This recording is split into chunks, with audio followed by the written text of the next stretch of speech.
Hello! Kindly Father SNK has seen fit to bestow upon us another NeoGeo gaming device. There's been quite a few of these recently, haven't there? There was started off with the little arcade cabinet, the tiny little one you could plug into the television, then went on to the arcade stick that you plugged into the television, and now there is a standalone MVSX. Basically, a bartop arcade cabinet. Think of a full-size arcade cabinet, but the one that stops just below the control panel. Although you can get like a standardised thing for it. Look, we'll get on to that in a minute. I just quickly want to show you, actually, as this is vaguely relevant, the NeoGeo Arcade stick, which I don't think we've shown on the channel before.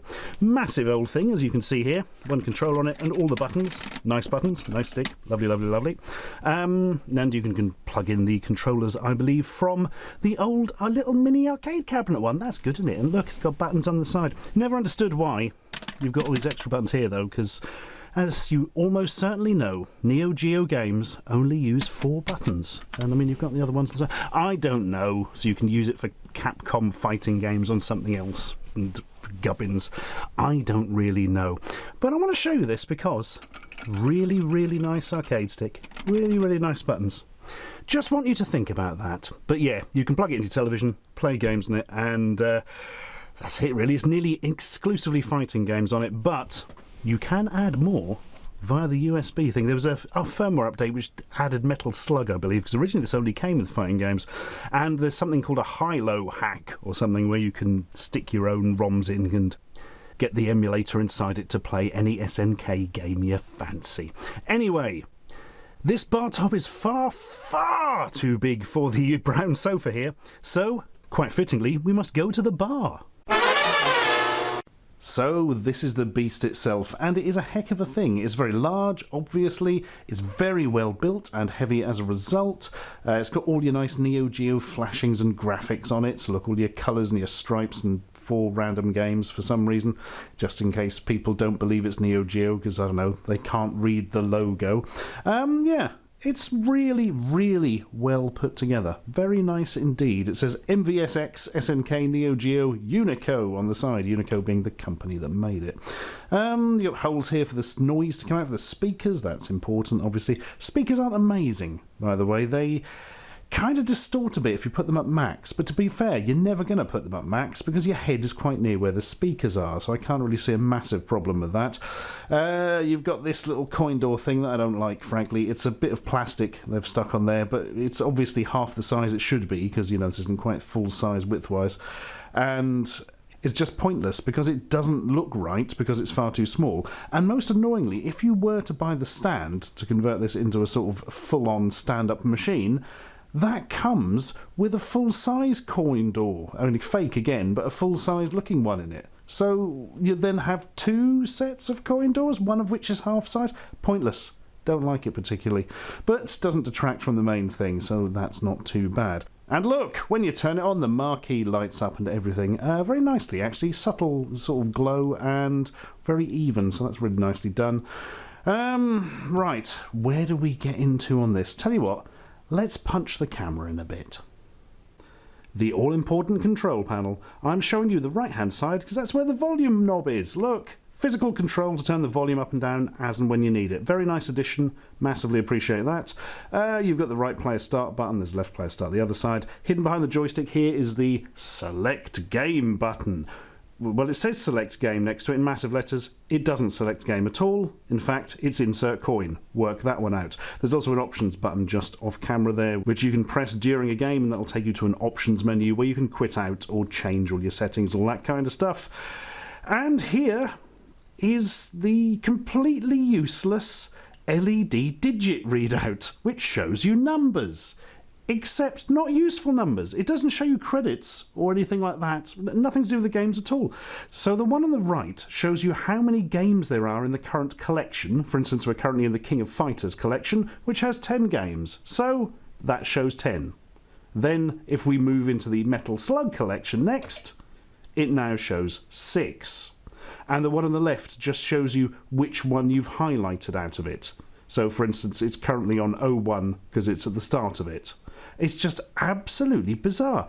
I have no idea why that's been added whatsoever. It adds nothing. and doesn't do anything during the game whatsoever. Very, very, very strange.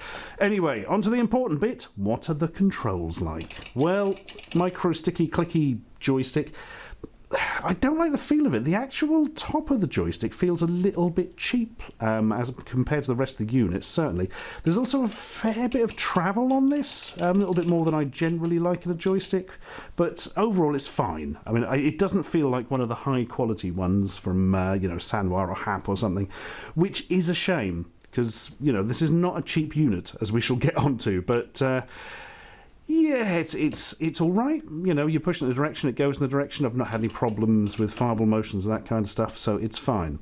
Now, the buttons, on the other hand, can fuck right off. They are unbelievable. Absolutely dreadful. These are, without a word of a lie, the worst buttons of this type I've ever used, and I have seen some cheap knockoff ones in my time. Obviously, I'm Ashens, but they're awful. Right? They're not micro switched. They're leaf switches, which is fine. If I prefer micro switches, but leaf switches are a perfectly acceptable choice, but not ones this shite. Absolutely awful. They're super springy and spongy. Absolutely dreadful, and they actually activate with a tiny, tiny bit of force. So you can accidentally hit them all the bloody time just by moving your hand vaguely near them. I kind of got used to it a bit after playing for a while, but it was still horrible. They're horrible to press and cheap and nasty and, frankly, ruin the experience of playing it. And there's no bloody excuse, because this thing is $450, right? $450. And if you get one imported to the UK from the site, which is the only option at the moment, I believe, they're on a pre-order, it's $450 plus $50 shipping, which comes out to about £385 at the moment. Then you've got to add your, customs for it coming through and the VAT and all that. It's going to cost you a fortune. It's like going to be £450 or more to have the cheapest, crappiest buttons I've genuinely ever come across. Awful. And also, we cannot leave without pointing out something which many of you will have spotted a bloody mile off, of course, and we kind of touched on earlier with the arcade stick. 6 buttons. This is a NeoGeo system. NeoGeo only uses 4 buttons. This has 6. These do nothing. Absolutely nothing.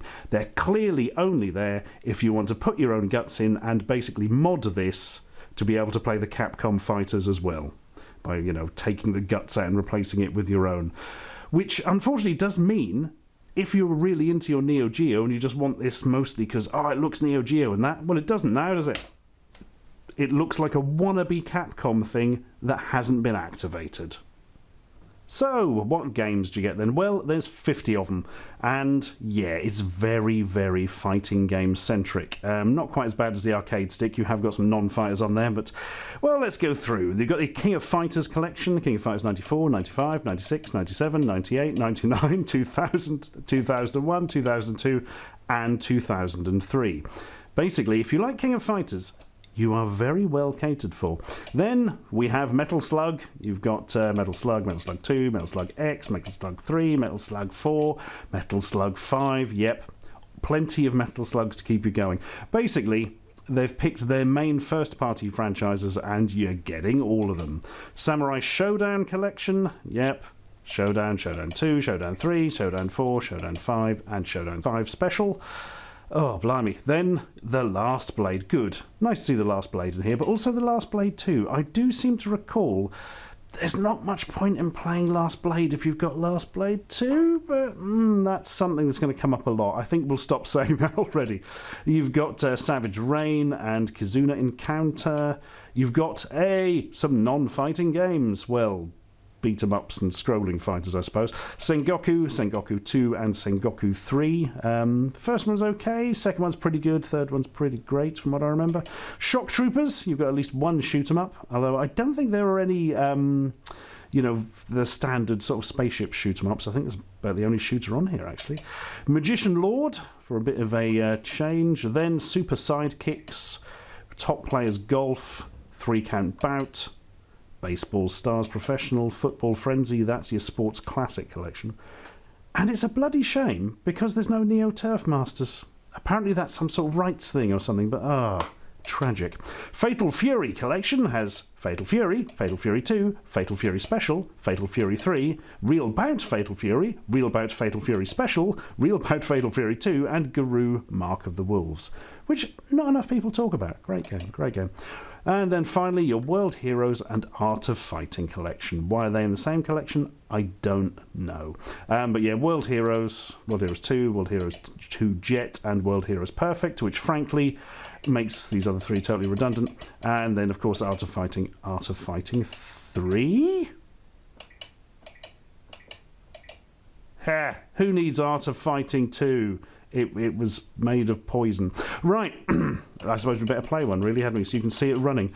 It's going to be pretty much as you expect. The emulation is good, like very good. Very, very nice indeed. And your screen's nice, so yeah, let's just jump straight into World Heroes Perfect. Oh no, it's the red button. Not the select game button, that's insert coin. Still throwing me off with how bizarre that is. There we are. Max 330 mega. I'm going to put the volume up a little bit. Right. All the credits. Thanks. Oh, I'd forgotten about weird robot military man, strangely enough. Right. Who shall we select? Who's our favourite here? Captain Kidd. Eric. Is this the one with Rasputin in? Yes, it is. Let's go for Jan, because she was clever enough to bring a sword with her, so I like her. Mudman, who can't see through his own mask. The Megalithic Age. Great. Yep, there's no particular delay. Everything feels really nice and tight. Emulation's tip top. I've seen no problems with the emulation at all. Very, very good stuff. Oh no, I pressed the options button. So what are the options? Save states, which is a nice little extra there, pretty basic stuff. And you can redefine the control buttons, which I also appreciate. Not something I particularly need to do myself, but your mileage may vary. And now, the weirdest image options I've ever seen. Yet another bizarre choice. So, you've got pixel scaling, which we've got on at the moment, which it just fits the screen and looks good, because the aspect ratio is tip-top. Then you can have scan lines. I'll show you the scan lines because they do work quite nicely on this. I'm not a massive scan line fan myself, but yeah, if you want something that looks a bit more CRT, which isn't a bad idea because oh no, a thing has happened. Not a bad idea because you're sitting with your face very close to the screen on this one, so it can look a little bit blocky in some of them. Let's go back and show you the bizarre other options. You've got smooth scaling, which is one of these hideous blobby anti-aliasing filter things. Absolutely horrifying. You've then got H scanning line, which is the same thing but with occasional scan lines across it. Awful. Then you've got one with occasional vertical scan lines, so it's smoothing it and putting vertical scan lines. It's so weird. Right, I'm going to show you briefly actually. I mean, it looks better than just the smoothing, but it's still awful. And why vertical lines? Very, very strange. But not as strange as 40-degree scan lines with the smoothing filter. Like it's sort of almost diagonally across, but 5 degrees out. It somehow makes the smoothing look even worse. Very, very strange indeed. And quick jump cuts to the settings in the main menu. You've got your language select, blah, blah, but interestingly, you can also select between the MVS and AES versions of games. One was the cartridge for the home market, one was the board for the arcade. And yeah, they have slight differences on different games, so that's an interesting and welcome addition. Game image, yeah, you see all those. System. Don't worry, guys, we've got a system update so they can, add some games and stuff via the USB port at the back, which they did do with the arcade stick. Oh, look, it's the back. As mentioned earlier, you've got your USB and a power button and your power in, and that's your lot. But we are going to remove the back entirely in order to see the gubbins inside. Right, how do I take this out without the whole thing collapsing horribly? The answer is like that. And there we go. So yeah, I mean, there's definite similarities here with the innards of the... Oh, there's more screws on that. Look, oh, blimey. Yeah, definite similarities with the old arcade stick going on. In fact, it almost feels like it pretty much is the arcade stick, because maybe they've just fiddled with the UI and added a couple of options. I genuinely don't know.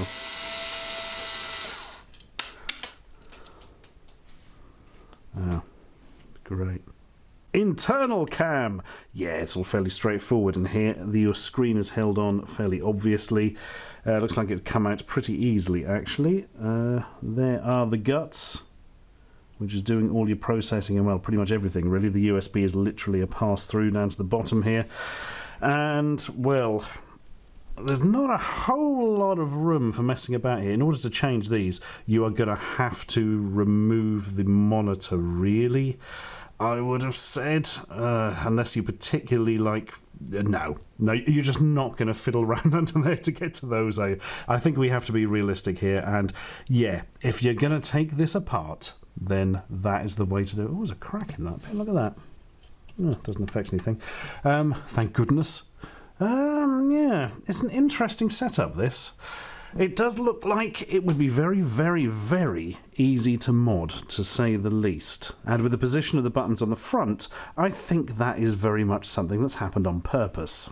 Of course, we are making the fairly big assumption that the monitor takes a standard video input. I mean, I'm assuming it's HDMI over separate cables, but don't know, it's a bit beyond me, that, I'm afraid. So that be the MVSX, and a pricey beast it is, no mistake, and... well, let's face it, it is utterly destroyed by its buttons. There's just no real excuse for it whatsoever. Look, let me give you an example, right? This came free. Not just this, but 6 of these came free with something I bought once. Like an arcade board thing, right? They're free. They're free for a reason. They're cheap and they're awful. They don't feel particularly good to press in on that. But these are day and night better than the ones included with the MVSX. I cannot get over how bad those buttons are. Look, I mean, this isn't amazing, but it, you know, basically kind of works and doesn't wobble, wobble, wobble. I just don't understand it. Don't understand it. So, I mean, it's a very expensive kit, maybe, if you just want to replace the... controls in it and, you know, go that route and maybe put your own guts down. So, frankly, if you're going to go that route, go to somewhere like arcadeworlduk.com, which is where I got mine from, like a flat pack thing they will sell you for a bar top or even a full arcade machine if you want, and then you can put your own decent controls in. Hell, they sell all those as well, and even monitors without casing and stuff you can put in there. Although the one I bought from them, I'll show you it now. Haven't completed it yet, but it is up and running. Need to get some T-moulding and sort the buttons out and that. But that has just got in an old Dell monitor that I bought for like 20 quid including delivery off eBay. And I'll tell you what, it looks bloody good. It's not as nice as the screen in the MVSX, but for the old arcade stuff, it's still plenty good enough. You won't notice a difference after a few seconds, to be perfectly honest with you. But there you go. Yeah, it's an expensive kit, and if you want to buy it as a standalone thing, for that price, you'd have to be bloody crazy. Absolutely bloody crazy, because if you're not going to replace the buttons, you are not going to have a good time playing it. And if you're just buying it for the NeoGeo aesthetic, it's going to fail on that, because it's got, like, too many buttons. Well, it's a disappointment. It is a disappointment, because it gets many, many things right. But sadly, for the money, it just ain't good enough. And that is a bloody shame.